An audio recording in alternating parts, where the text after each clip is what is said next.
뽕네포 성도 여러분 반갑습니다. 오늘은 우리가 영상으로 예배를 드리게 됐습니다. 비록 얼굴을 우리가 보면서 서로 인사를 나누지 못하지만 우리 뽕네포 가족 모든 여러분들께 주님의 은혜가 함께 하시기를 바라고, 또 우리가 얼굴과 얼굴을 대면하여 보는 것처럼 그렇게 기쁨과 반가움으로 함께 인사를 나누고 오늘 말씀을 시작하겠습니다. 오늘은 마태복음 4장 1절부터 11절에 있는 말씀을 가지고 인생의 영원한 숙제라고 하는 제목으로 여러분들과 하나님의 말씀을 나누려고 합니다. 현재 코로나 바이러스로 인해서 많은 것들이 변화가 있는 것 같습니다. 저는 현재 사용하고 있는 핸드폰이 아이폰 X라고 하는 비교적 최신 기종입니다. 그렇다고 제가 전자기기에 대한 얼리 어댑터는 아닙니다. 늘 생각할 때 디지털보다는 아날로그 감성에 훨씬 더 가깝다고 생각하면서 살아왔습니다.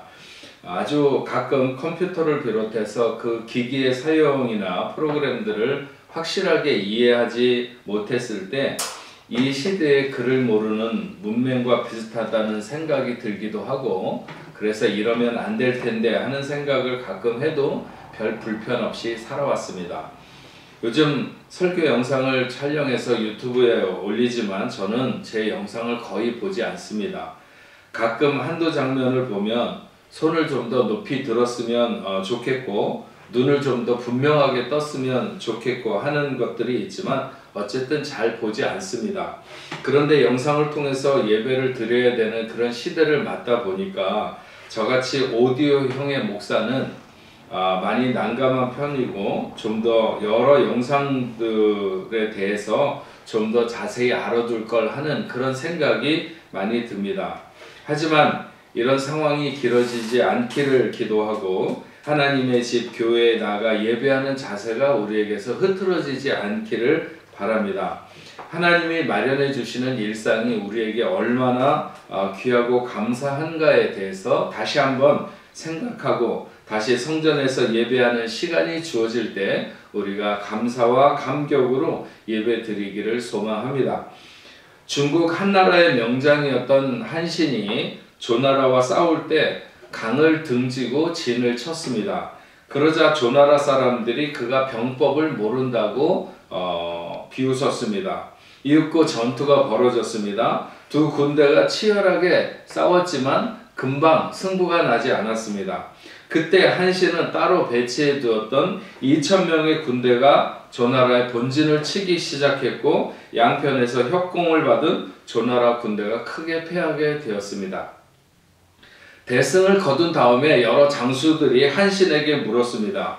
병법에 보면 산능을 오른쪽으로 하여 배후를 삼고, 다시 말하면 산과 능을 오른쪽이나 뒤쪽으로 해서 그 배후를 삼고, 수택을 앞으로, 다시 말하면 물이나 강을 앞쪽으로 하여 왼편에 두라고 했는데, 장군은 오늘 도리어 물을 뒤에 두고 진을 쳤기 때문에 우리가 마음속으로는 승복이 되지 않았습니다. 그런데도 불구하고 마침 승리하게 되었는데 이것은 무엇 때문입니까? 하고 장수들이 물었습니다. 그때 한신이 그렇게 대답했습니다. 이 또한 병법에 있는 것이지만 그대들이 깊이 이해하지 못한 것뿐이요, 병법에 이르기를 죽을 곳에 빠뜨린 후에야 살 수 있게 할 수 있으며 망하는 땅에 둔 뒤에라 존명할 수 있다고 하지 않았소. 또 내가 생각해보니 지금 우리 군대는 훈련된 정예군이 아니고 일반 백성들을 모아서 편성한 군대에 불과하오. 그래서 그들을 죽을 곳에 몰아넣음으로써 스스로 싸우지 않을 수 없게 한 것이니, 만일 그들에게 도망갈 길을 열어준다면 다 달아나지 누가 싸우겠소. 모든 장수들이 한결같이 말했습니다. 정말 탁월하십니다. 저희들로서는 능히 따를 수 없는 전술입니다. 그렇게 장수들이 말했다고 하는 것입니다. 배수진이라고 하는 것이 바로 이렇게 강과 바다를 등지고 있어서 도망갈 수 없는 곳을 배경으로 두고 전투에 나선다는 것입니다. 그러면 죽을 힘을 다해서 싸우게 된다는 것이죠. 어쩌면 지금 우리는 신앙의 배수진을 쳐야 할 때가 아닐까 하는 생각을 하게 됩니다. 코로나 바이러스라고 하는 어렵고 교묘한 상황 속에 우리가 하나님을 예배하는 것을 무너뜨리려고 하는 간악한 시도가 분명히 있을 것입니다.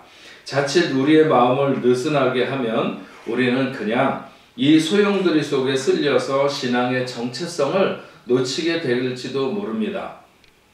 비록 함께 다 같이 모이는 시간을 못 가져도 우리는 죽음의 배수진을 친 자세로 신앙의 끈을 잡아야 하지 않을까 하는 생각을 여러분들에게 먼저 말씀드립니다. 오늘 말씀은 예수님께서 본격적인 공생의 사역을 시작하기 전에 성령에 이끌려서 광야에 들어가 하나님이 허락하시는 시험을 받으시는 모습입니다. 우리가 시험이 없을 때에는 어느 정도 우리에게 교양도 있는 것 같고 또 인심도 구하고 따뜻한 심정을 가지고 살아가는 것 같지만 우리가 병에 걸리거나 경제적으로 힘들어지고 또 현재의 상황과 같이 수많은 사람들이 무력하게 되었을 때 우리의 교양도 또 윤리도 무력해지고 사나워지기 십상입니다.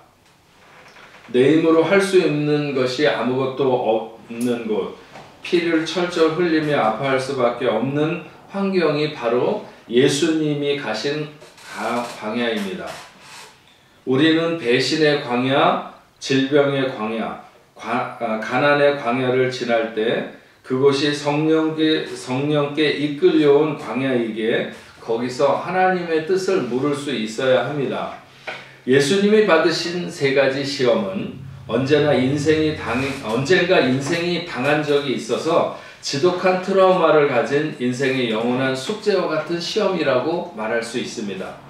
에덴 동산에서 하와가 선악과를 바라보았을 때 그것은 먹음직도 하고 보암직도 하고 지혜롭게 할 만큼 탐스럽기까지 했다고 했습니다. 이것이 바로 예수님이 광야에서 받으신 그 시험의 모형이라고 할 수 있습니다.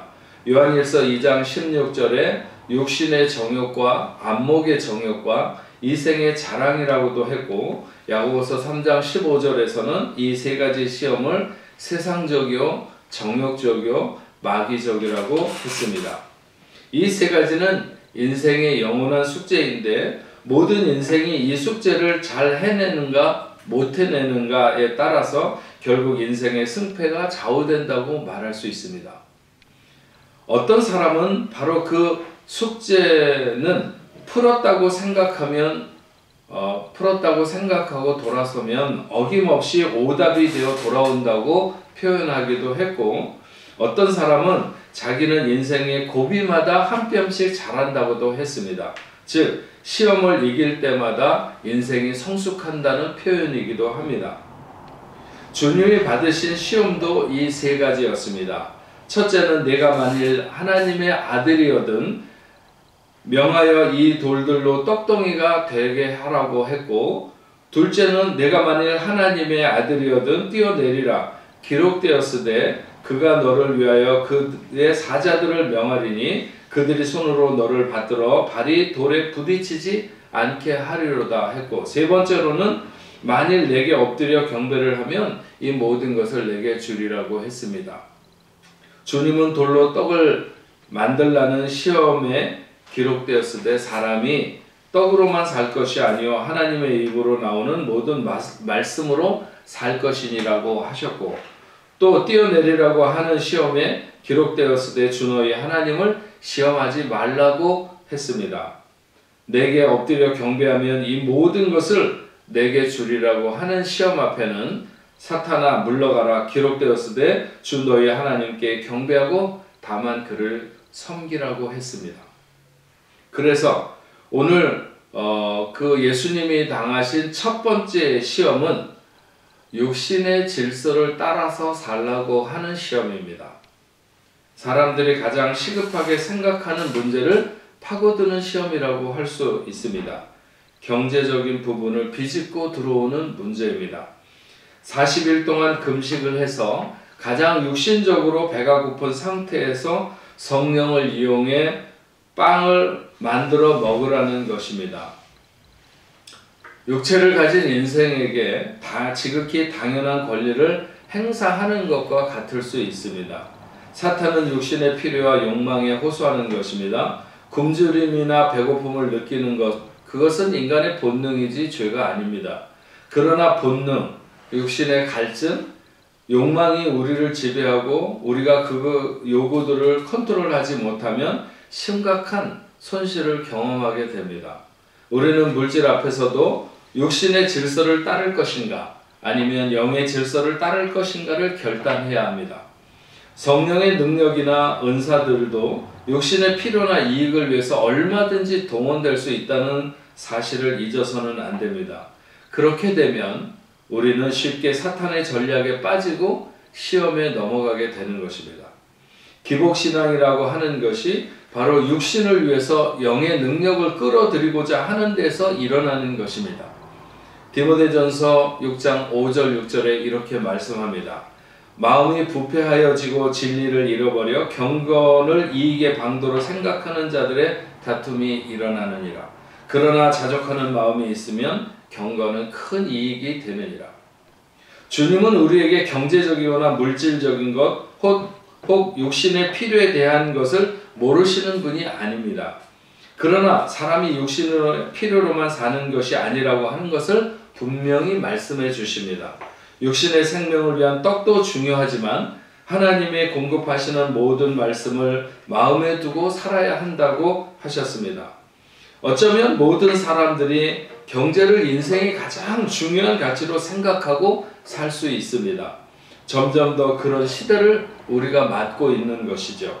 그러나 우리는 신앙을 경제보다 더 우선하며 더 소중한 가치로 생각하고 살아가고 있는가 하는 것을 돌아보아야 합니다. 정당하지 않은 방법이라도 돈을 조금이라도 더 많이 모으려고 하는 것이 세상의 질서일 수 있습니다. 그러나 그리스도인은 그 정당하지 않은 것을 거절할 수 있어야 합니다. 그럴 힘이 비축되어 있어야 하는 것이죠. 돈이 줄 수 있는 위력과 힘을 알고 있지만 그래도 그것으로 인생이 행복해지는 것이 아니라고 하는 것을 분명히 알고 하나님의 말씀 그 진리만이 내 가치이고 행복이고 즐거움이라고 할 수 있는가 하는 것입니다. 예수님이 두 번째 받으신 시험입니다. 그것은 시대의 흐름을 따라서 살라고 하는 유혹입니다. 시대의 흐름이 무엇일까요? 그것은 사람에게 인정받는 것입니다. 초월적인 기사나 능력을 행하면 많은 사람들이 당신을 인정할 것입니다. 시대의 흐름을 주도하기 위해서 사람들의 여론을 환기시키기 위해서 당신의 능력을 한번 나타내봐라. 그러면 수많은 사람들이 열광하고 당신을 추종할 것이다. 수많은 사람들에게 인정받게 될 것이다. 여론이 너무 중요한 시대가 되었습니다. SNS에 댓글 하나 독하게 달렸다고 해서 가서 목숨을 끊는 사람도 있습니다. 일종의 문화적 시험에 사람들이 너무 노출되어 있습니다.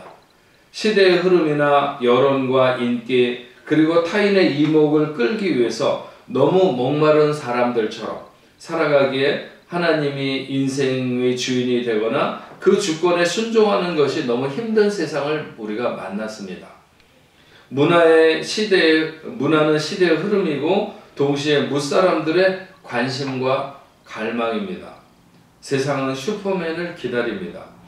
초월적인 능력을 가진 사람들을 갈망합니다. 별의별 초능력처럼 많은 재주를 가진 사람들이 유튜브를 장악하고 돈을 벌고 있습니다. 그러면서 무엇이든지 다 할 수 있다는 생각을 사람들에게 팽배하게 하더니 드디어는 이제 대놓고 당신이 신이 될 수 있다고 신이 되라고 부추기고 있습니다. 특히나 무슨 명상법을 말하는 사람들이거나 혹은 정신세계를 연구하는 사람들이 그런 충동을 많이 합니다. 그러나 이것은 매우 오래된 사탄의 전략이라고 할 수 있습니다. 에덴 동산에서 사탄은 뱀을 통해 하와에게 너는 하나님이 될 수 있다고 유혹했습니다. 곁눈질하는 사람은 자기가 신적인 존재가 되고 싶다는 갈망을 가지고 있습니다. 그래서 하나님 없이 무슨 초월적인 세계에 도달할 수 있는 것처럼 살고, 하나님 없이 자기의 의로운 행위로 어디엔가 도달할 수 있는 것처럼 애를 쓰게 됩니다. 우리는 우리가 하나님을 의지해서 다른 사람이 하지 못하는 무엇인가를 할 수 있기 때문에 하나님을 믿는 것이 아닙니다. 하나님이 그 어떤 이적이나 놀라운 일을 행하지 않으셔도 우리는 우리의 모든 주권을 그분에게 맡기고 그분의 자녀로, 그분의 종으로 살아가게 되는 것입니다.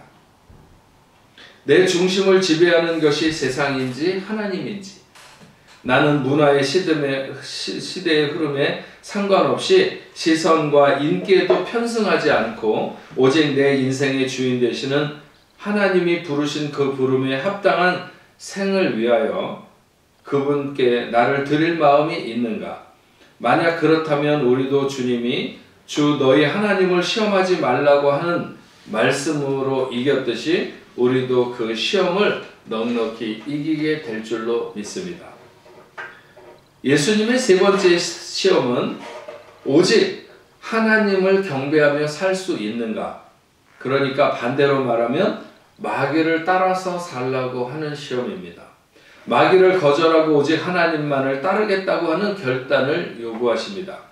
단 한 번만 내게 절하면 천하 만국의 모든 영광을 보장해 줄 수 있다는 것으로 사탄은 유혹합니다.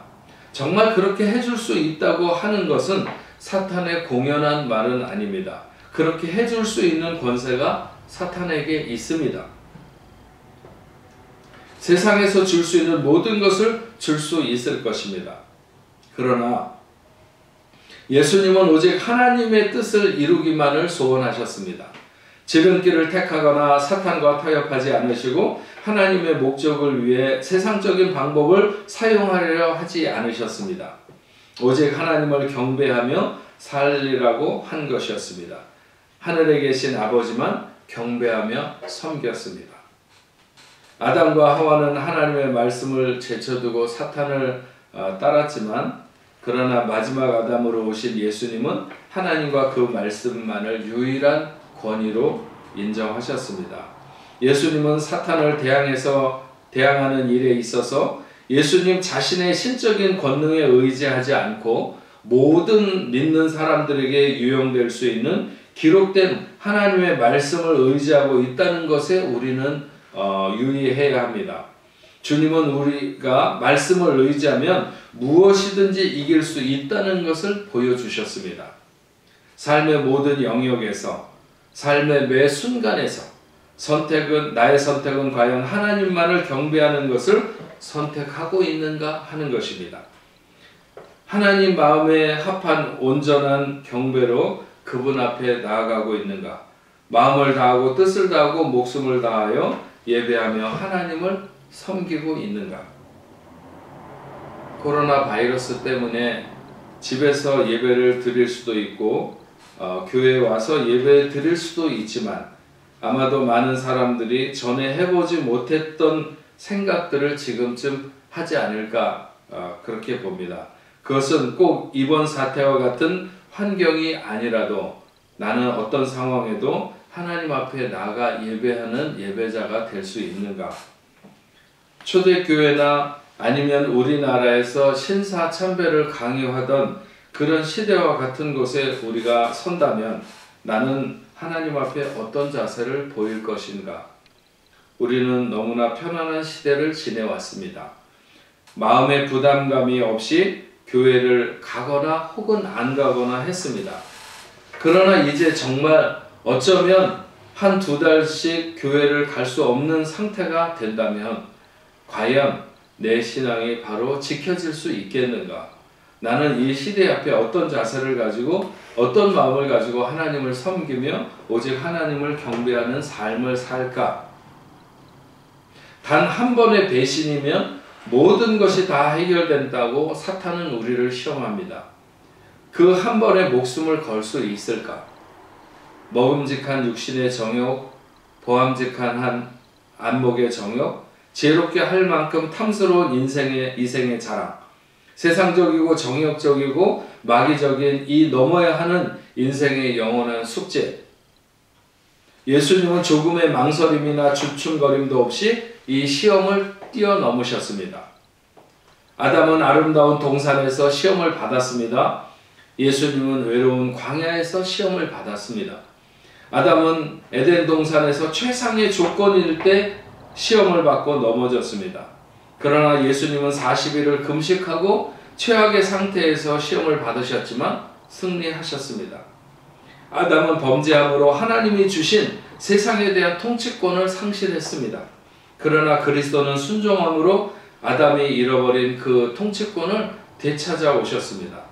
아담은 패배하여 인류에게 죄와 사망을 가져왔지만 우리 주님은 승리하셨고 그래서 모든 믿는 자에게 생명과 승리와 왕권을 돌려주셨습니다. 그래서 우리는 아담의 후손으로 끝나지 않고 그리스도와 연합하여 그의 새로운 피조물로 살게 되었습니다. 사람들마다 사탄의 시험을 받는 영역이 서로 다를 수 있습니다. 그러나 분명한 것은 우리의 가장 연약한 부분을 파고들 것이라고 하는 것입니다. 육신의 정욕이 약한 사람에게는 경제적인 문제를 비롯한 욕망을 자극해서 육신의 질서를 따르도록 요구하고 파고들 것입니다. 하나님의 입에서 나오는 모든 말씀으로 산다고 하는 것을 선포하시기 바랍니다. 나는 그렇게 살리라. 누군가 말씀이 밥을 먹여주냐 떡을 먹여주냐 그렇게 하면 그래 나는 말씀이 먹여준다고 하면서 살리라고 선포하는 여러분이 되기를 바랍니다. 광야에서 200만을 40년 동안 먹이시는 하나님의 능력이 그 하나님의 말씀이 우리를 보호하실 줄을 믿습니다. 안목의 정욕이 약한 사람은 사람의 시선을 의식하고 사는 것으로 우리를 시험할 것입니다. 남에게 인정받는 것에 목숨을 거는 사람들이 그 취약한 부분을 붙잡고 흔들 때 과연 이겨낼 수 있을 것인가? 사람들이 깜짝 놀랄 만한 일들을 영적으로 해보라고 유혹하고 그렇게 하고 싶은 욕망에 사로잡힐 수도 있습니다. 그러나 우리의 영적 능력은 결코 남에게 나를 과시하고 싶은 것에 드러내서는 안 되는 것입니다. 오직 아버지의 뜻을 위하여 하나님 나라의 영광을 위해서 우리의 영적인 능력이 쏟아질 수 있도록 소원하며 살아야 합니다. 주 너희 하나님을 시험하지 말라고 선언하며 시험을 이기는 여러분들 되시기를 바랍니다. 이 생의 자랑을 파고들면서 뭔가 이루고 싶어하는 간절한 소원에 기대어 우리를 시험할 수도 있겠죠. 단 한 번만 눈을 감으면 충분히 이룰 수 있는 일이라 할지라도 결코 물러서지 않고 오직 하나님의 방법으로 하나님의 영광만을 위하여 오직 하나님을 예배하는 삶으로 승리할 수 있는 여러분들이 되기를 바랍니다. 틀림없이 우리에게 가장 힘든 시간에 가장 어려운 여건을 틈타서 사탄은 우리를 시험하게 될 것입니다. 지금은 정말 죽음의 배수준을 치고 하나님을 믿을 수 있고 인생의 영원한 숙제를 해낼 수 있는 사람이 될 수 있습니다. 쉽지 않은 싸움이 될 것입니다. 그러기 위해서 우리는 이 사탄의 세 가지 시험을 우리도 넉넉히 넘어설 수 있게 되기를 바랍니다. 너무나 어렵고 힘든 시험이고 해결하기 어려운 숙제이지만 그러나 예수님이 승리하신 시험입니다. 그분이 보이신 것은 승리의 모델입니다. 하나님의 사역을 감당하고자 출발하는 모든 영적 지도자들에게는 반드시 통과해야 하는 영적 싸움이 바로 이 세 가지 시험입니다. 어려운 시간을 통과하고 있는 모든 뽕네포 성도님들도 광야의 시험을 잘 이기고 예수님처럼 하나님이 원하시는 뜻을 삶에 충분히 이루어서 그분의 영광을 나타내는 우리 성도 여러분들이 되시기를 주님의 이름으로 축원합니다. 다 같이 기도하겠습니다. 전능하신 하나님 아버지 감사합니다. 오늘 우리가 한자리에 함께 다 모여서 하나님을 예배하지 못하지만 그러나 우리 각자의 가정에서 오늘도 우리가 경건한 마음으로 온 마음을 들여서 하나님을 예배합니다. 하나님, 이런 복잡하고 어려운 시간에 우리가 우리의 신앙을 돌아보며 예수님께서 광야에서 받았던 그 세 가지 시험을 오늘 우리가 만난다면 우리는 과연 예수님처럼 승리하며 영광의 예배자로 설 수 있는가 하는 생각을 아니할 수 없습니다. 아버지 하나님, 우리 뽕래포교의 모든 성도들도 넉넉히 우리 육신의 정욕과 안목의 정욕과 이생의 자랑을 흔들면서 우리에게 다가오는 사단의 시험을 넉넉히 이겨서 승리하는 하늘의 백성들이 모두 될 수 있도록 인도하여 주옵소서. 예수님의 이름으로 기도합니다. 아멘.